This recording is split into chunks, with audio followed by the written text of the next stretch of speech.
بسم الله، الحمد لله، والصلاة والسلام على رسول الله وعلى آله وصحبه ومن والاه. أما بعد، فلنفرض أنك استدنت من أحد البنوك قرضا كبيرا، ثم أصابتك حاجة وضائقة مالية كبيرة جدا، وأنت الآن تحتاج أن يسقط البنك عنك هذا الدين، وأنت في كل يوم تأتي إلى الموظفين بالبنك وتطلب منهم حلا لإسقاط هذا الدين لأنك لم تعد تستحمله. وبينما أنت تتحدث إلى الموظف وتطلب منه أن يساعدك في إسقاط هذا الدين، جاءك أحد الموظفين الناصحين وقال لك: إسقاط هذا الدين بيد أعضاء مجلس إدارة البنك، وأولهم رئيس مجلس الإدارة. هذا الرئيس هو أطيب من في البنك وأكرمهم، وغالبا ما يسقط الديون عن الناس. يقول لك الموظف: فقط كلمه وسيسقط الدين عنك. وأنا أنصحك أن تذهب إليه في المسجد، لأنه من عادة الرئيس هذا أنه لا يرى أحدا يصلي في المسجد ثم يطلبه شيئا إلا وأعطاه إياه. وفي يوم من الأيام ذهبت أنت لتصلي في أحد المساجد، فتفاجأت أن رئيس مجلس الإدارة هو المصلي الذي بقربك تماما. ماذا ستفعل؟ والله لن يقبل منك أي شخص أن تفوت هذه الفرصة ولا تطلب منه إسقاط دينك. فهل من المعقول أن تطلب من جميع الموظفين في كل يوم ولا تطلب من رئيسهم، مع أن القرار بيده؟ سبحان الله. الغريب أننا نحن جميعا مثل هذا الرجل، لدينا هموم واحتياجات كثيرة، وفي كل يوم نحاول أن نحلها مع الناس. نكلم فلان ونحاول نكسب المسؤول الفلاني، نسأل أصحابنا ومعارفنا، مع أن الذي بيده القرار النهائي يدعوك أن تكلمه وأن تطلب منه. فلماذا ننسى ونتغافل عن دعائه؟ ومن واقع تجارب الكثيرين فإنه يوجد مكان معين لا يراك الله فيه إلا وأعطاك، ولكننا لا نطلب منه هناك. كما أن صاحبنا الذي مر بنا قبل قليل يريد إسقاط دينه ولم يطلب من رئيس مجلس الإدارة في المسجد عندما لقيه، فكذلك نحن لم نطلب منه عندما دخلنا هذا المكان الرائع، مع أننا ندخله في اليوم 34 مرة على الأقل. هذا المكان العجيب هو السجود. ما طلب أحد من ربه شيئا في سجوده إلا وتفاجأ أن هذا الأمر كان قريب الإجابة. قال رسول الله صلى الله عليه وعلى آله وسلم عن سجود: قمن أن يستجاب لكم، يعني قريب أن يستجاب لكم عند السجود. يقول أحد الدعاة إلى الله عز وجل: اتصل بي شخص في الهاتف وأخذ يشتكي إلي حاله ويبكي، وواضح أنه يتكلم من قلبه. يقول: فتأثرت من كلامه وقلت له: والله يا أخي، لو كنت أنا ربك وبيدي هذا الشيء الذي تريده والله لأعطيتك إياه، وأنا أعلم علم اليقين أن الله الذي هو ربي وربك بيده ما تريد، وهو أرحم بك مني، يرحمك أكثر مني. فاستيقظ قبل أذان الفجر، وهو وقت نزول الإله الرباني إلى السماء الدنيا، حيث يكون دعاء مستجابا، ثم صلي ركعتين. فإذا وصلت إلى مرحلة السجود فقل له نفس الكلام الذي قلته لي، كلمه واشتكي إليه كما اشتكيت إلي الآن، وأنا أعلم أنه سيعطيك إذا كان هذا الشيء يصلح لك. يقول: فأغلق هذا الرجل الهاتف مني، وكان آخر يوم من أيام أسبوع، وبعد إجازة نهاية الأسبوع اتصل بي في الهاتف، فرددت عليه. قال: السلام عليكم. قلت: وعليكم السلام يا أخي، كيف حالك الآن؟ فقال الرجل: أنا هذه المرة ما جئت لأشتكي إليك حالي كما كنت قد اشتكيت إليك في السابق، أنا أريد أن تقول للناس كلمة واحدة. فقال الداعية: وما الذي حدث لك؟ قال رجل: لقد اشتكيت إليه سبحانه، فلا أقول أنه أعطاني الذي أريد، بل أعطاني أكثر مما كنت أريد بكثير، وأريدك أن تقول للناس شيئا. فقال الداعية: وما هو؟ قال: قل لهم إذا سجدوا لا يرفعوا رؤوسهم وفي خاطرهم شيء إلا وقالوه لله، لا تبقوا في قلوبكم حاجة إلا وارفعوها إلى الله، فإنه أرحم مما تتصورون وأكرم مما تتخيلون. الله أكبر. قال تعالى: وإذا سألك عبادي عني فإني قريب أجيب دعوة الداعي إذا دعان فليستجيبوا لي وليؤمنوا بي لعلهم يرشدون. حاضر يا ربي، تحب مني أن أدعوك فإني سأدعوك وأطلب منك كل ما أريد، فأنت أحق من عبد وأحق من سئل. قال تعالى: أمن يجيب المضطر إذا دعاه ويكشف السوء. والناس سبحان الله في هذا السجود على 3 أقسام. القسم الأول هو الذي إذا سجد يسجد لكي ينتهي من السجود، لا أكثر لا أقل، يريد أن ينتهي، أهم شيء أن يؤدي الصلاة، والصلاة فيها سجود، إذن أسجد لكي تكون صلاتي صحيحة فقط لا غير. وبعض هؤلاء ينقر السجود كما تنقر الطيور الحبوب من على الأرض، لأنه لا يحس فيه بشيء. ألا تشاهدون هؤلاء الذين إذا صلوا كأنهم يتمرنون تمرين رياضي؟ هذا صلاته على خطر، والله قد تبطل. فإذا كان يسجد بسرعة ليس فيها اطمئنان، هذا قد تبطل صلاته. يقول أحد العلماء: كنت جالسا في المسجد فدخل رجل وصلى صلاة سريعة، فقلت له: يا فلان، هاي الصلاة لله؟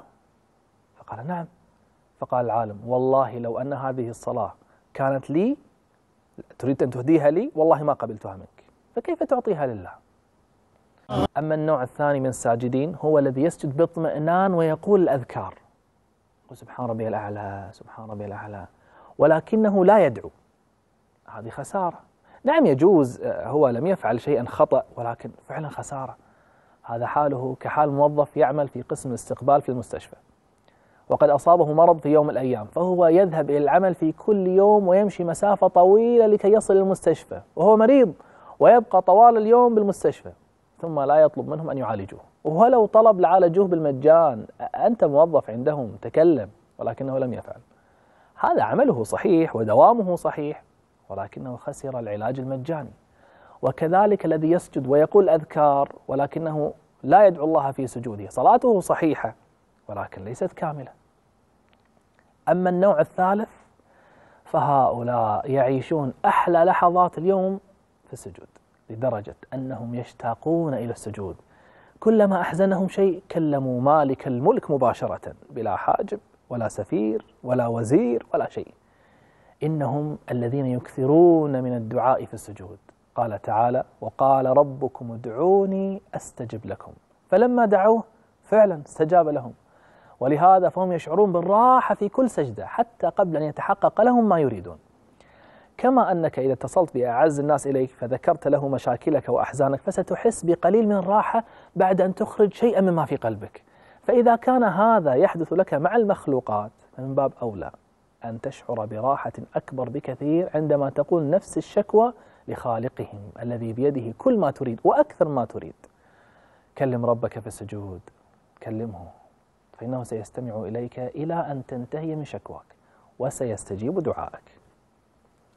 قد تقول لي: ولماذا كل هذه الثقة أن الله سيستجيب لي؟ قد لا يستجيب لي. من الذي أخبرك أنه سيعطيني كل ما أريد؟ الذي أخبرني هو رسول الله صلى الله عليه وعلى آله وسلم.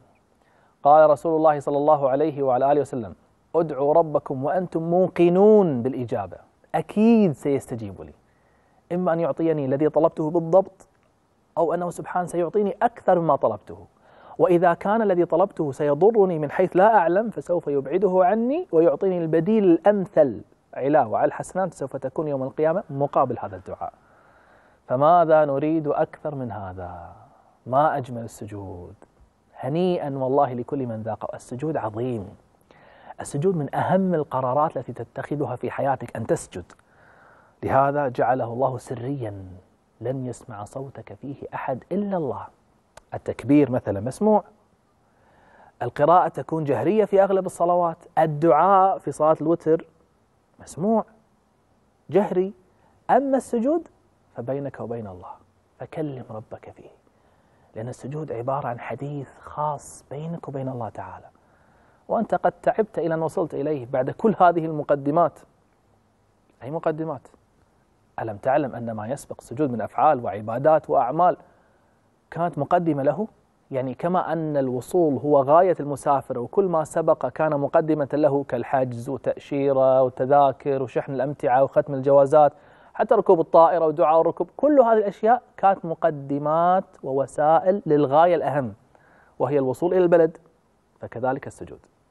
قال ابن القيم رحمة الله عليه: كل ما سبق السجود هو مقدمات له، الأذان، الوضوء، استقبال القبلة، تكبيرة الإحرام، الفاتحة، الركوع، أذكار الركوع، الرفع من الركوع.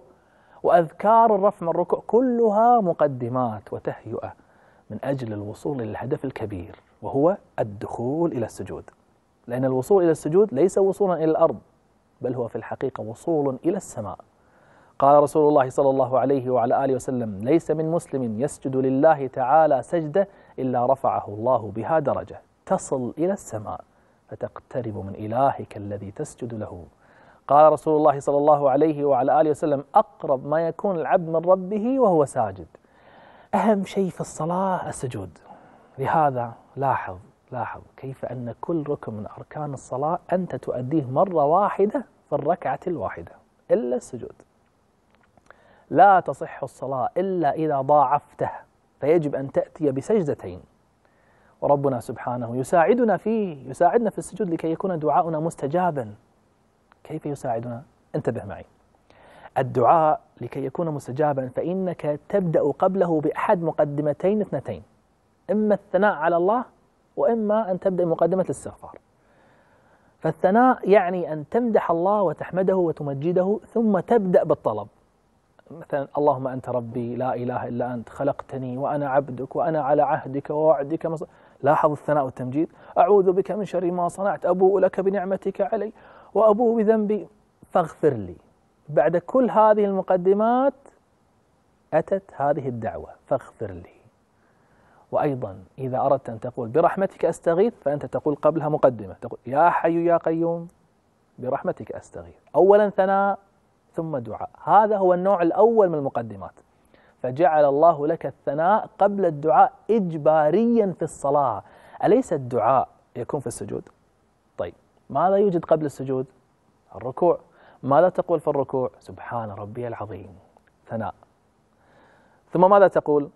سمع الله لمن حمده. يعني ماذا تعني سمع الله لمن حمده؟ يعني سيستجيب الله للإنسان الذي يحمده. فيقول مصلي قبل السجود: ربنا لك الحمد حمدا كثيرا طيبا مباركا فيه، لكي يستجيب الله له في السجود. ثم يسجد بعد ذلك السجود الخاشع ويطلب إلى أن يعطيه الله كل ما يتمنى. هل لاحظت كيف جعل الله لك في الصلاة ثناء ثم دعاء؟ ولكن بعض الناس قد يحرم من إجابة دعاء معين بسبب ذنب من ذنوبه، فيستحب للإنسان أن يقدم بمقدمة قبل الدعاء، وهي الاستغفار. هذا هو النوع الثاني من المقدمات، مقدمة الاستغفار قبل الدعاء. وأذكى الأذكياء كانوا يستخدمون هذه المقدمة في دعائهم. لاحظ كيف أن سليمان عليه السلام استجاب الله له دعاء عظيما عندما وضع هذه المقدمة، فقال: رب اغفر لي وهب لي ملكا لا ينبغي لأحد من بعدي. فأعطاه الله أعظم ملك يمكن أن يوجد لمخلوق. ونحن كذلك قد نحرم إجابة دعائنا في السجدة الأولى بسبب ذنب معين. لهذا شرع الله لنا أن نقوم من السجود، ثم بعد أن نقوم نقول: رب اغفر لي رب اغفر لي. خطأ شائع: رب اغفر لي ولوالدي. صحيح: رب اغفر لي رب اغفر لي.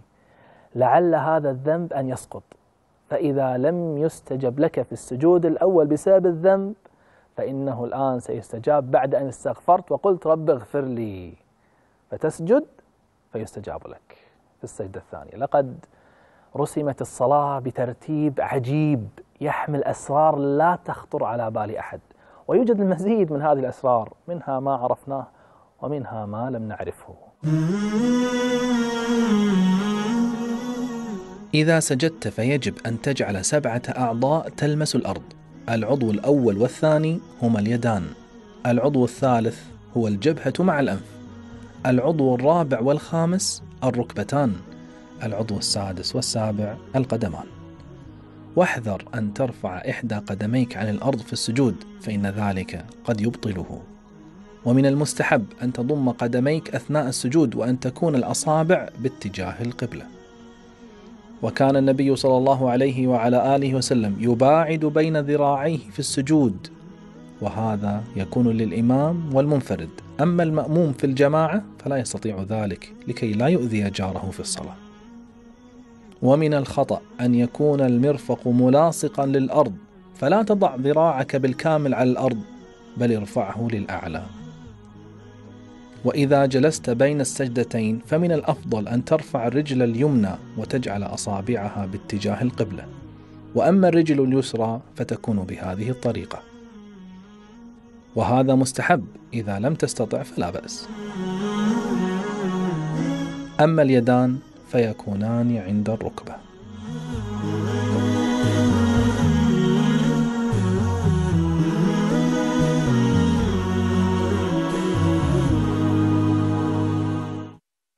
إخواني أخواتي، الله تعالى هو أحب وأقرب من يكون إلى قلبك، والسجود هو أحب وأقرب مرحلة إلى ربك.